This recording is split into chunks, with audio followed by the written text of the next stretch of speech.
what were you kind of looking forward to here, and what was kind of your focus after that game? When maybe you didn't play your best football. Yeah, I just know that I texted him after the Rutgers game saying that I'm doing what I can to make sure that we don't have this feeling again. It just that feeling after that game, it just hit a little bit differently than other losses, and I just know like if we prepare better or just do the little things better with the details, then we'll have a different result.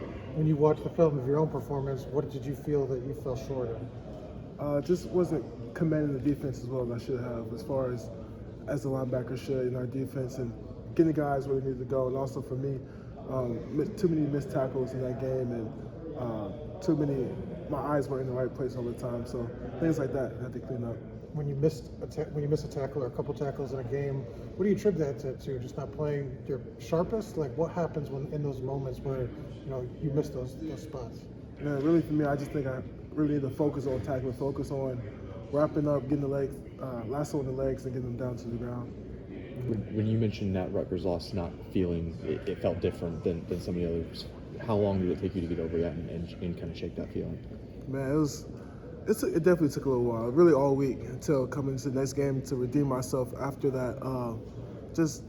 It gave me a little extra motivation throughout the week as far as like not wanting to have that feeling again and just putting in the work to make sure we don't have that same result as last week as far as the defensive performance standpoint. Do you feel that results like firmly behind you in the rearview mirror now with a couple of stacked performances on your side? Yeah, definitely. How about you won Big Ten Defensive Player of the Week? So just thoughts on that. That was really cool. It was a really cool honor. I haven't had that before. I felt I haven't really been close to that before. Just having that being recognized is cool, but also it's still just work that still needs to be done. Is it a motivator? A little bit that you want to sustain that, maybe win it again? Yeah, definitely in the back of my head, but it's not something I'm looking forward to. Really, just playing the next week and making sure our defense is where it needs to be. In your mentality as as a tackler, I mean, do you feel like you should make 100% of the tackles you have the opportunity to make? Because obviously you're going up against, running back who is trying to obviously do what their 100% best. I mean, what's your approach on what percentage of the tackles you should make? Yeah, I do feel like I should make 100% of the tackles. We have tests every week before Friday nights before our games, and one of them is our goals of the week, goals for the game, and mine is always no missed tackles or 100% on tackles, and so that's something that I try to concentrate on and carry out each and every week to just make sure that it gets done, to make sure as linebacker in my position that missed tackles could be detrimental, so try to eliminate those. In the moment of a tackle, whether you make it or whether you miss it, do you immediately think to yourself, this is what I could have done differently if you missed it, or how does that mentality work in the moment on the field?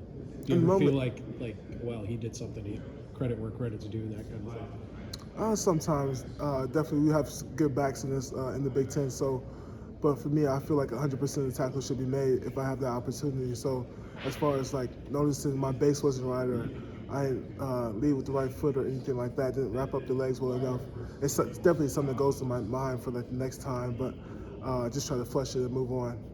The last time an Indiana player had 4 tackles for loss in a game, I want to say was the last week of 2016. Oh, wow. So 7 years. When you kind of reflect back, how many other performances have you had that were kind of similar to the one that you had Saturday? Man, as far as tackles for loss, I think the first game I had 3 tackles for loss was Western Kentucky last year. I just remember I was sending a lot of blitzes that game. I was able to make plays in the backfield, so that was cool. I think that's the last time I can remember as far as being in the backfield that much. So among like all-time career Aaron Casey showings, that's probably up there pretty high. Oh, for sure. Yeah. For sure, yeah. With Kobe in mind, I'm curious, since he arrived here in the spring, how have you kind of seen him evolve, and I guess how would you evaluate his play so far this year? Yeah, he's definitely become a more confident player out there on the field. I know when he first got here, it was still learning the defense, learning how everything works in our scheme and everything, but as time went on, you could just see the confidence in him grow and be able to play freely and loosely out there on the field. Do you feel this defense is playing opportunistic right now?